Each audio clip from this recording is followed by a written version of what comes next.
Alors, il y a 5 types de mouvements oculaires. C'est vrai qu'en posturologie, on parle souvent de convergence parce que c'est en fait sur l'insuffisance de convergence qu'on va surtout travailler et avec raison parce que l'insuffisance de convergence amène une bascule rotation de la tête et est responsable des déséquilibres posturaux qui viennent du haut et qui se termine sur les pieds. Sauf que la convergence, ben, en fait, ça fait partie de la vergence, qui est le type de mouvement oculaire. Et là, ben, on retrouve convergence quand les yeux se rapprochent, mais on retrouve divergence quand les yeux s'éloignent. Et dans l'optique de travailler sur tout ce qui est oculomoteur, ben, je pense qu'il faut être très bon en convergence. Je pense aussi qu'il faut être très bon en divergence. Et ça se travaille dans le contexte de différents exercices. Sauf que la vergence, c'est un des 5 types de mouvements oculaires et c'est, à toute fin pratique, un des plus difficiles d'accès pour le système nerveux central. Si on est pour travailler dans un ordre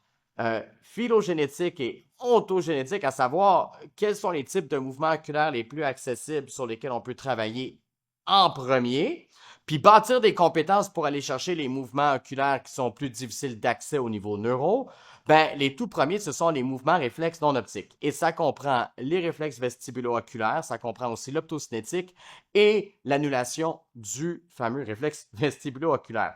Alors, par exemple, si on est pour travailler sur un réflexe vestibulo-oculaire 1 classique, on a une cible qui est fixe et on tourne la tête et on regarde cette cible-là tout le long de l'exercice. On est ici sur un RVO1 horizontale, évidemment en position assise. Une fois qu'on a appris à bien coordonner les yeux avec la tête lorsque la tête bouge, on peut passer à toute fin pratique sur des mouvements oculaires, par exemple, où la tête elle est fixe. Alors là, on peut être sur les poursuites, on peut être sur les saccades, on peut être sur la fixation. Les poursuites, ben, si on les fait avec tête fixe, par exemple, l'idée c'est de suivre une cible du point A au point B. Une poursuite par défaut, ça ne peut pas être très rapide.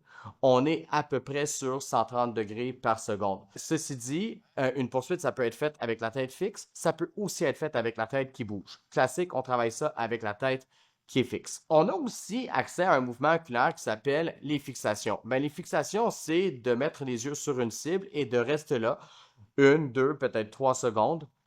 Et à toute fin pratique, on travaille les fixations en posturologie dans le contexte de travail oculaire. Par exemple, ça peut être au niveau des saccades. Ben, les saccades, c'est en fait ce qui caractérise une saccade, c'est un mouvement des yeux qui est rapide. Le mot-clé, c'est rapide.